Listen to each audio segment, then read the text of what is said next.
Hello అండి. అందరికీ శుభోదయం. అందరూ ఎలా ఉన్నారు? బాగున్నారా? నేనైతే చాలా బాగున్నాను. మీరెలా ఉన్నారో కింద కామెంట్ సెక్షన్‌లో తెలియచేయండి. సో, ప్రీవియస్ వీడియోలో మనం heart attack or heart pain వస్తే ఎలా కనిపెట్టాలని చెప్పేసి మనం డిస్కస్ చేసాం గదా! సో, ఈరోజు మనం ఈ వీడియోలో heart problems or heart attacks ఎవరిలో వచ్చే రిస్క్ ఎక్కువగా ఉందో డిస్కస్ చేద్దాం. So, first of all heart అనేది మన బాడీలో చాలా ఇంపార్టెంట్ ఆర్గాన్స్‌లో ఒక ఆర్గాన్ అన్నమాట. సో, ఈ హార్ట్ అనేది వీన్స్ ద్వారా మన బాడీలో ఉన్న చెడు బ్లడ్‌ని తీసుకొని ఆర్టరీస్ ద్వారా మంచి బ్లడ్‌ని మన బాడీకి పంపిస్తుందన్నమాట. సో, హార్ట్ చుట్టూరు ఇలా ఇమేజ్‌లో కనిపించినట్లుగా ఆర్టరీస్ ఉంటాయి. వాటిల్ని కరోనరీ ఆర్టరీస్ అనేసి మనం అంటామన్నమాట. సో, ఇప్పుడు మనం హార్ట్ అటాక్ గురించి డిస్కస్ చేద్దాం. హార్ట్ అటాక్‌ని మనం మెడికల్ లాంగ్వేజ్‌లో మయోకార్డియల్ ఇన్ఫార్క్షన్ ఆర్ ఎంఐ అని చెప్పేసి అంటామన్నమాట. సో, అసలు ఈ హార్ట్ అటాక్ ఎందుకొస్తుంది అని అనుకుంటే, హార్ట్ మజిల్ ఏదైతే ఉందో హార్ట్ మజిల్ అనేది నెక్రోసిస్ అంటే చనిపోవడం వల్ల హార్ట్ అటాక్ అనేది వస్తుంది. అసలు ఇది ఎలా జరుగుతుంది అంటే కరోనరీ ఎథెరోస్క్లెరోసిస్ అంటాం. అంటే ఏంటంటే ఫర్ ఎగ్జాంపుల్ ఇది వచ్చేసి ఆర్టరీ అనుకుందాం. ఈ ఆర్టరీలో బ్లడ్ అనేది ఇలా ఫ్లో అవుతూ ఉంటుంది. సో, ఇక్కడ అంత ప్రెషరే ఉండదు. నార్మల్‌గా బ్లడ్ ఫ్లో అనేది జరుగుతూ ఉంటుందన్నమాట. సో, ఇప్పుడేమవుతుంది మనం ఏదైనా ఫుడ్ ఆర్ ఆయిలీ ఫుడ్స్ అలా నార్మల్‌గా ఫుడ్ తీసుకున్నప్పుడు ఏమవుతుందంటే అది మన స్టమక్‌లోకి పొట్టలోకి వెళ్ళి ముక్కలుగా బ్రేక్ డౌన్ అవుతుంది. తర్వాత ఇంటెస్టైన్‌లోకి వెళ్ళి అది బాగా డైజెస్ట్ అయ్యి, బాగా గ్రైండ్ అయ్యి, బాగా డైజెస్ట్ అయ్యి దానిలో ఉన్న మనకు కావాల్సిన మన బాడీకి కావాల్సినవన్నీ గూడా బ్లడ్‌లోకి అబ్జర్వ్ అవుతాయన్నమాట. సో, బ్లడ్‌లోకి అబ్జర్వ్ అయిన తర్వాత అవి ఏ పార్ట్‌కి కావాలో మన బాడీలో ఏ పార్ట్‌కి కావాలో అక్కడికి వెళ్తా ఉంటాయి. సో, ఫర్ ఎగ్జాంపుల్ మనం తీసుకున్న ఫుడ్‌లో ఉన్న లిపిడ్స్, ఫ్యాట్స్ అన్నీ గూడా బ్లడ్‌లోకి అబ్జర్వ్ అయ్యాయి అనుకున్నాం. సో, అవి ఎక్కువగా అబ్జర్వ్ అవ్వడం వల్ల ఆ బ్లడ్‌లో అక్కడ క్లాట్స్ అనేవి ఫార్మ్ అవుతాయి. కొలెస్ట్రాల్ ఉంది గదా! ఆ ఫ్యాట్ అనేది ఒక క్లాట్‌గా ఫార్మ్ అయిపోతుంది. ఫర్ ఎగ్జాంపుల్ ఇది బ్లడ్ వెసెల్ అనుకుంటే ఇక్కడ క్లాట్ ఫార్మ్ అయింది. సో, ఇంతకుముందు ఫ్రీగా మూవ్ అయిన బ్లడ్ ఇక్కడ క్లాట్ ఫార్మ్ అవ్వడం వల్ల ఇలా మూవ్ అవుతుంది. సో, సరిగా బ్లడ్ అనేది మూవ్ అవ్వలేదు. అప్పుడేమవుతుంది? ఈ హార్ట్ అనే ఆర్గాన్‌కి ఈ బ్లడ్ సప్లై అనేది తగ్గిపోతుంది. సో, బ్లడ్ సప్లై అనేది తగ్గిపోవడం వల్ల ఇస్కీమియా ఏర్పడుతుంది.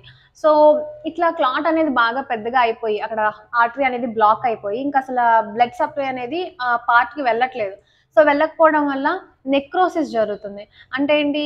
ఆ టిష్యూ, ఆ మజిల్ అనేది చచ్చిపోతుందనమాట. సో, అలా చనిపోవడం వల్ల హార్ట్ అటాక్ అనేది రావడం జరుగుతుంది. సో, ఈ విధంగా హార్ట్ అటాక్ అనేది వస్తుంది. సో, ఇప్పుడు ఏ కేటగరీ పీపుల్‌లో మనకి హార్ట్ అటాక్ వచ్చే అవకాశాలు ఎక్కువగా ఉంటాయో తెలుసుకుందాం.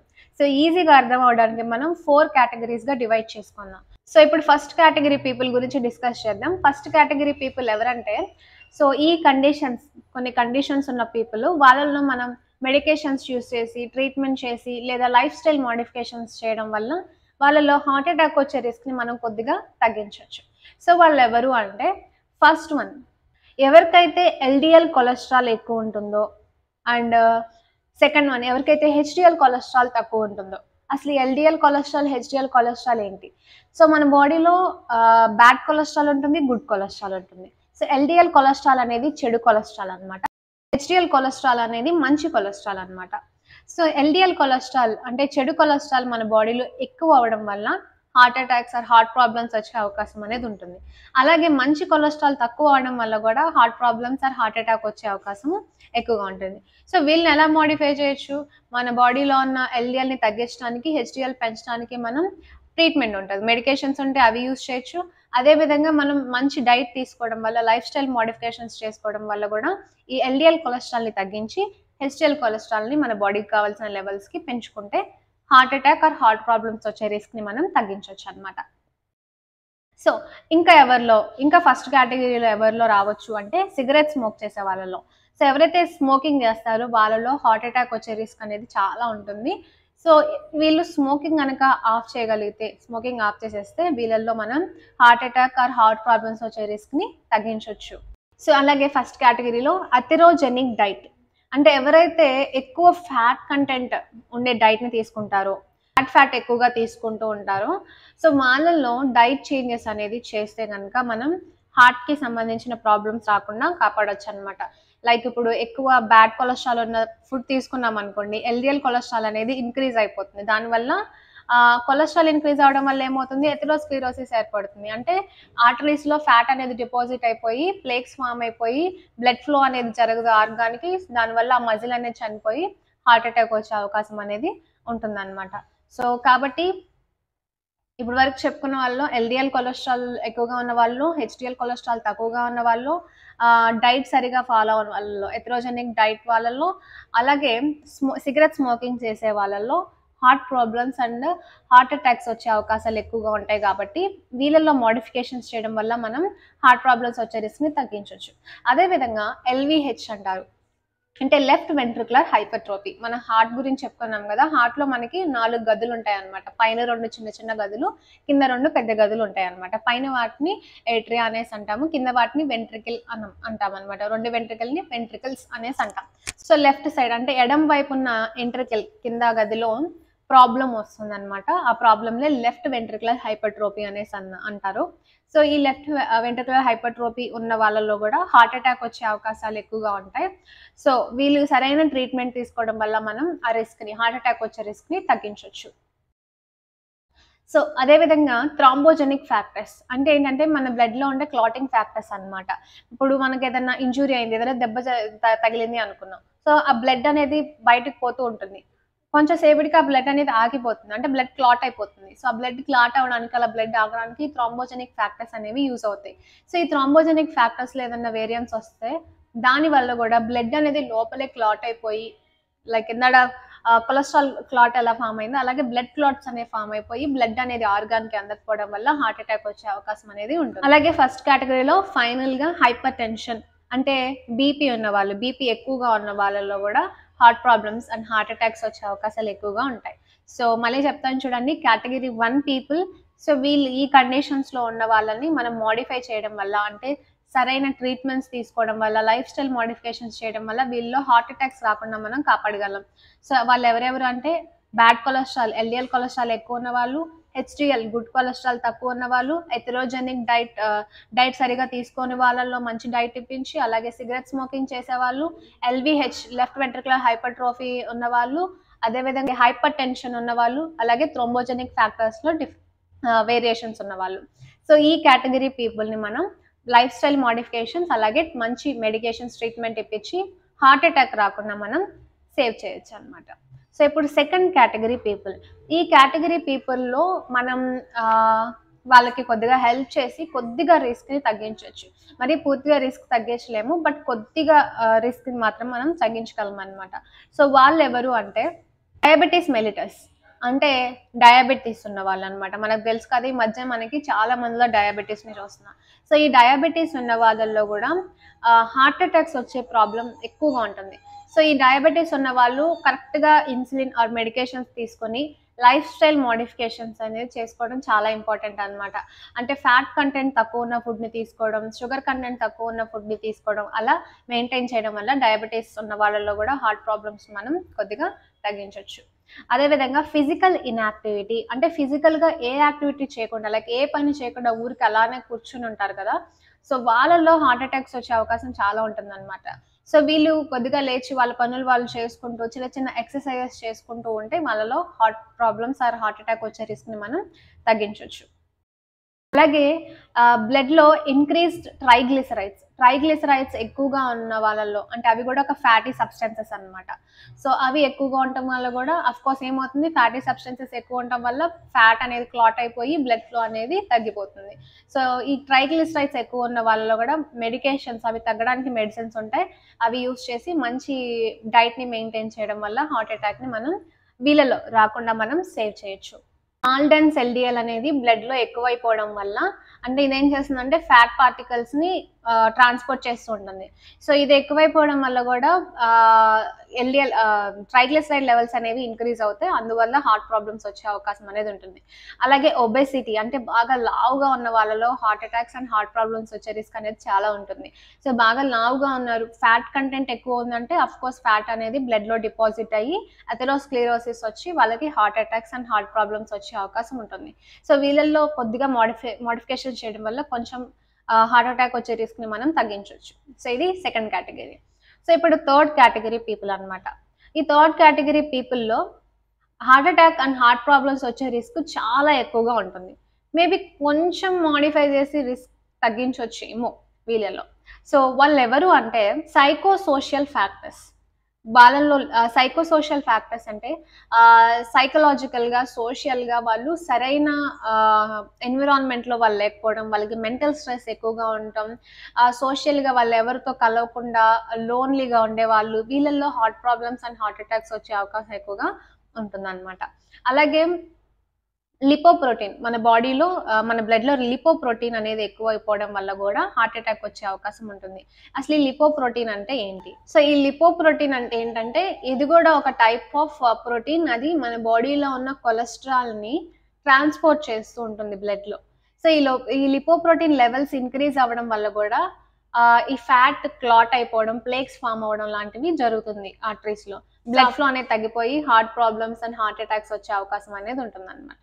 తర్వాత హైపర్ హోమోసిస్టెమీమియా అంటే హోమోసిస్టిన్ అనేది ఉంటుంది. ఇది ఒక ఎమైనో యాసిడ్ అన్నమాట. సో, మనం తీసుకునే ఫుడ్ ద్వారా like vitamin B12, vitamin B6, folic acid తీసుకుంటూ ఉంటాం గదా! సో, అది మనం ఫుడ్ ద్వారా తీసుకున్నప్పుడు ఏమవుతుందంటే మన బాడీలో ఈ హోమోసిస్టిన్ అనేది ఉంటుంది. హోమోసిస్టిన్ అనేది న్యాచురల్‌గా మన బాడీలో రిలీజ్ అవుతుంది. అదే విధంగా మనం తీసుకునే ఫుడ్ ద్వారా గూడా వస్తుందన్నమాట. సో, మనం తీసుకునే ఫుడ్ ద్వారా వచ్చే vitamin B12, B6, folic acid అనేది ఏం చేస్తుందంటే ఈ హోమోసిస్టిన్‌ని బ్రేక్ డౌన్ చేసి మన బాడీకి కావాల్సిన కెమికల్స్ లాగా మారుస్తుంది. ఓకేనా? సో, ఇప్పుడేమవుతుంది మనం తీసుకునే ఫుడ్‌లో మనం బి6, బి12, ఫోలిక్ యాసిడ్ తీసుకోవట్ల కరెక్ట్‌గా. అప్పుడేమవుతుంది వైటమిన్ డెఫిషియన్సీ అనేది వస్తుంది. సో, వైటమిన్ డెఫిషియన్సీ అవ్వడం వల్ల ఈ హోమోసిస్టిన్‌ని బ్రేక్ చేసే వైటమిన్స్ లేకపోవడం వల్ల మన బాడీలో ఈ హోమోసిస్టిన్ కంటెంట్ అనేది ఇంక్రీజ్ అయిపోతుంది బ్లడ్‌లో.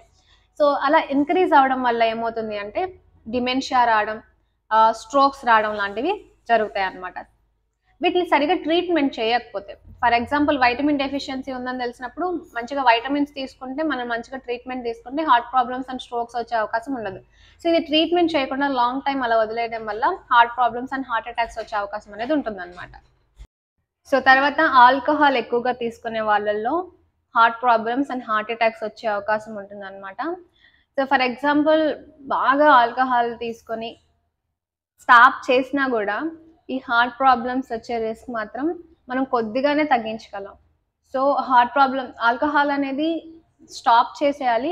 స్టాప్ చేసిన తర్వాత గూడా మనం లైఫ్ స్టైల్ మోడిఫికేషన్స్ చాలా చేసుకోవాలనమాట. సో, అప్పటికి గూడా మనం heart problems and heart attack వచ్చే రిస్క్‌ని మనం కొద్దిగానే తగ్గించగలం. ఆక్సిడేటివ్ స్ట్రెస్ అనమాట. సో, ఈ ఆక్సిడేటివ్ స్ట్రెస్ అనేది ఎప్పుడు ఏర్పడుతుందంటే, మన బాడీలో రియాక్టివ్ ఆక్సిజన్ స్పీసీస్ అనేవి ఇంక్రీజ్ అయినప్పుడు అనమాట. సో, ఈ రియాక్టివ్ ఆక్సిజన్ స్పీసీస్ ఏం చేస్తాయంటే మన బాడీలో ఉన్న సెల్స్‌ని, టిష్యూస్‌ని డ్యామేజ్ చేసేస్తాయి. బ్రేక్ డౌన్ చేసేసి డ్యామేజ్ చేసేస్తాయి అనమాట. సో, ఫర్ ఎగ్జాంపుల్ పాన్‌క్రియాస్ అనే ఆర్గాన్ ఉంది. ఆ పాన్‌క్రియాస్ అనే ఆర్గాన్‌ని డ్యామేజ్ చేసేసిందనుకోండి, ఆ సెల్స్ నుంచి ఇన్సులిన్ అనేది రిలీజ్ అవ్వదు. సో, ఇన్సులిన్ రిలీజ్ అవ్వడం వల్లనే మన బాడీలో ఉన్న బ్లడ్ షుగర్ లెవెల్స్ అనేవి కంట్రోల్‌గా ఉంటాయి. సో, ఇప్పుడు ఇన్సులిన్ రిలీజ్ అవ్వకపోతే ఏమవుతుంది? డయాబెటిస్ వచ్చే అవకాశం ఉంటుంది. సో, అదే విధంగా ఇది మన బాడీలో ఉన్న ఆర్గాన్స్ యొక్క సెల్స్‌ని, టిష్యూస్‌ని వాటన్నిటిని గూడా డ్యామేజ్ చేయడం వల్ల డయాబెటిస్ అండ్ క్యాన్సర్ రావడం జరుగుతుందనమాట. సో, ఈ ఆక్సిడేటివ్ స్ట్రెస్ ఉన్న వాళ్ళలో ఏమవుతుందంటే యాంటీ ఆక్సిడెంట్ లెవెల్స్ అనేవి తగ్గిపోతాయన్నమాట. సో, ఈ యాంటీ ఆక్సిడెంట్స్ ఏం చేస్తాయి? మన బాడీని ఫ్రీ రాడికల్స్ నుంచి ప్రొటెక్ట్ చేస్తా ఉంటాయి. అసలు ఈ ఫ్రీ రాడికల్స్ ఏంటంటే, ఇవి మన బాడీలో జరిగే మెటబాలిక్ ప్రాసెస్ ద్వారా కొంత రిలీజ్ అవుతాయి. ఎక్స్టర్నల్ సోర్స్ ద్వారా మనకి ఇవి ఎలా వస్తాయంటే, యూవీ లైట్‌కి ఎక్కువగా ఎక్స్‌పోజ్ అవ్వడం వల్ల, ఎక్స్‌రేస్ ఎక్కువగా తీయించుకోవడం వల్ల, అలాగే ఓజోన్ లేయర్ వల్ల అండ్ అలాగే ఎక్కువగా ఇండస్ట్రియల్ కెమికల్స్‌కి ఎక్స్‌పోజ్ అవ్వడం వల్ల అండ్ ఎయిర్ పొల్యూటెంట్స్‌కి ఎక్స్‌పోజ్ అవ్వడం వల్ల ఈ ఫ్రీ రాడికల్స్ అనేవి ఎక్కువగా వస్తాయన్నమాట. ఈ ఫ్రీ రాడికల్స్ నుంచి యాంటీ ఆక్సిడెంట్స్ అనేవి మన బాడీని ప్రొటెక్ట్ చేస్తాయి. సో, యాంటీ ఆక్సిడెంట్స్ అనేవి ఆక్సిడేటివ్ స్ట్రెస్ ఉన్న వాళ్ళు యాంటీ ఆక్సిడెంట్స్ అనేవి తక్కువైపోతాయి. సో, అందువల్ల heart problems and heart attack వచ్చే అవకాశం అనేది ఉంటుందన్నమాట. అలాగే పోస్ట్ మెనోపాజల్ వుమెన్. మెనోపాజ్ అంటే ఏంటంటే for example menarche and menopause. ఇప్పుడు ఆడవాళ్ళని తీసుకుంటే మెనార్కే అంటే ఫస్ట్ పీరియడ్ స్టార్ట్ అయినప్పుడు దాన్ని మెనార్కే అంటారు. లాస్ట్ పీరియడ్ ఇంకా పీరియడ్ ఆగిపోయినప్పుడు దాన్ని మెనోపాజ్ అనేసి అంటారు. So, starting of the period like 12 years, 13 ఇయర్స్‌కి పీరియడ్స్ స్టార్ట్ అవుతాయి. 45 నుంచి 50 ఇయర్స్ ఉన్న వాళ్ళలో పీరియడ్స్ అనేవి స్టాప్ అయిపోతాయి. అంటే అప్పుడు మెనోపాజ్ అనేది రావడం జరుగుతుంది. సో, ఈ మెనోపాజ్ వచ్చిన వాళ్ళలో, పోస్ట్ మెనోపాజ్ వాళ్ళలో, పీరియడ్స్ ఆగిపోయిన వాళ్ళలో heart attack and heart problems వచ్చే అవకాశం ఎక్కువగా ఉంటుంది. ఇదెందుకో నేను మీకు లాస్ట్‌లో చెప్తాను. సో, ఈ కేటగిరీలో ఉన్న వాళ్ళలో మనం రిస్క్ కొద్దిగా అంటే చాలా కొద్దిగా మేబీ తగ్గించగలమేమో. సో వీళ్ళల్లో హార్ట్ అటాక్ వచ్చే రిస్క్ చాలా అంటే చాలా ఎక్కువగా ఉంటుందన్నమాట. సో ఇప్పుడు కేటగిరీ 4 పీపుల్, వీళ్ళల్లో మనం హార్ట్ అటాక్ వచ్చే రిస్క్ని అసలు తగ్గించలేం, మనం ఏం మోడిఫై చేయలేం అనమాట. వాళ్ళు ఎవరు అంటే ఏజ్ పెరిగే కొద్దీ హార్ట్ ప్రాబ్లమ్స్, హార్ట్ రిస్క్ అన్ని పెరుగుతూ ఉంటాయి. అలాగే మెన్స్, మగవాళ్ళలో ఏ ఏజ్ వాళ్ళలో అయినా హార్ట్ ప్రాబ్లమ్స్, హార్ట్ అటాక్ వచ్చే అవకాశం అనేది ఉంటుంది. సో ఎందుకు, ఇప్పుడు నేను మీకు లాస్ట్లో చెప్తానని చెప్పాను కదా, ఎందుకు ఉమెన్లో తక్కువ హార్ట్ అటాక్స్ వస్తాయి, హార్ట్ ప్రాబ్లమ్స్ వస్తాయి, మెన్లో ఎక్కువ హార్ట్ అటాక్స్, హార్ట్ ప్రాబ్లమ్స్ వస్తాయి అంటే, సో మెన్స్లో ఈస్ట్రోజన్ లెవెల్స్ అనేది తక్కువగా ఉంటుంది, ఉమెన్స్లో ఈస్ట్రోజన్ లెవెల్స్ అనేవి ఎక్కువగా ఉంటాయి అన్నమాట. సో ఈస్ట్రోజన్ మన బాడీలో ఉండడం వల్ల ఏం చేస్తుందంటే అది మన హార్ట్ని ప్రొటెక్ట్ చేస్తుంది.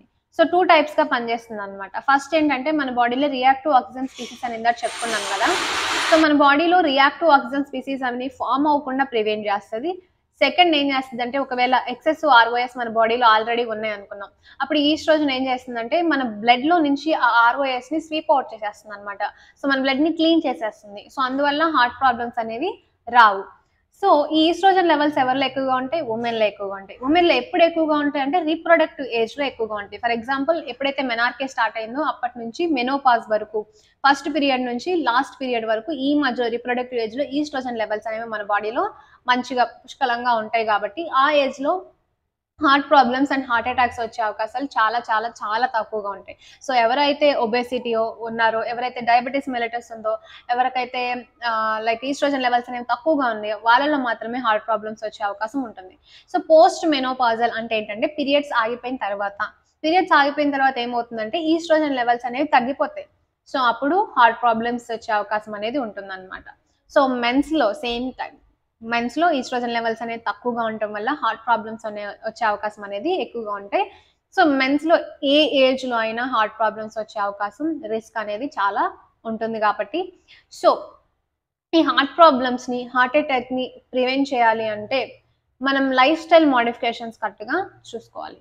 సో ఇంకా 4th కేటగిరీలో మనం ఇంకెవరిని ఇన్వాల్వ్ చేయొచ్చు అంటే లో సోషో ఎకనామిక్ స్టేటస్. అంటే ఎవరైతే తక్కువగా వాళ్ళు ఉంటారు, లైక్ బాగా పూర్ పీపుల్ ఉంటారు కదా, వాళ్ళకి సరైన ఎడ్యుకేషన్ అందదు, సరైన ఫుడ్ అందదు, వాళ్ళు ఏంటంటే మంచి న్యూట్రిషియస్ ఫుడ్ అనేది తీసుకోకపోవడం వల్ల వాళ్ళకి హార్ట్ అటాక్ వచ్చే రిస్క్ అనేది చాలా ఉంటుంది. దాన్ని మనం ఏం మోడిఫై చేయలేము, వాళ్ళు సరైన ఫుడ్ తీసుకోలేరు, వాళ్ళు ఖచ్చితంగా హార్ట్ ప్రాబ్లమ్స్ అనేవి వస్తాయి అనమాట. అండ్ మోస్ట్ ఇంపార్టెంట్గా ఫ్యామిలీ హిస్టరీలో లైక్ పేరెంట్స్కి కానీ, సిబ్లింగ్స్కి కానీ, లైక్ ఆంట్, అంకుల్, వీళ్ళలో ఎవరికన్నా వాళ్ళల్లో ఎవరికన్నా హార్ట్ ప్రాబ్లమ్స్ కనుక ఉంటే కనుక, హార్ట్ అటాక్ ఉంటే కనుక వీళ్ళకి వచ్చే అవకాశం, పిల్లలకి వచ్చే అవకాశం అనేది చాలా ఉంటుంది. సో ఇవన్నమాట కేటగిరీస్, 4 కేటగిరీస్ మీకు అర్థమైనవి అనుకుంటున్నాను. సో ఈ 4 కేటగిరీస్లో కూడా మనం హార్ట్ అటాక్ రాకుండా, హార్ట్ ప్రాబ్లమ్స్ రాకుండా ప్రివెంట్ చేసుకోవాలంటే మనం చేయవలసినవి కొన్ని ఉన్నాయి అన్నమాట. సో అవేంటి అంటే, ఫస్ట్ ఆల్కహాల్ తీసుకోకపోవడం, సెకండ్ స్మోకింగ్ చేయకపోవడం, థర్డ్ ఫ్యాట్ ఫుడ్ ఎక్కువగా తీసుకోకపోవడం, డైట్ని మంచిగా మెయింటైన్ చేయడం, 4 మంచి ఎక్సర్సైజ్ చేయడం అన్నమాట, మంచి ఏరోబిక్ ఎక్సర్సైజెస్ చేయడం. సో ఇలా చేయడం వల్ల మనం హార్ట్ అటాక్ ఆర్ హార్ట్ ప్రాబ్లమ్స్ని రాకుండా మనల్ని మనం ప్రొటెక్ట్ చేసుకోవచ్చు. సో ఈ వీడియో మీకు క్లియర్గా అర్థమైంది అనుకుంటున్నాను. మీకు ఏమైనా డౌట్స్ ఉంటే కింద కమెంట్ సెక్షన్లో తెలియచేయండి. సో మరిన్ని వీడియోస్ కోసం మన ఛానల్ని సబ్స్క్రైబ్ చేసుకోండి, అలాగే లైక్ చేయండి, మీ ఫ్యామిలీ అండ్ ఫ్రెండ్స్కి ఈ వీడియోని తప్పకుండా షేర్ చేయండి. Thank you so much for watching. Bye.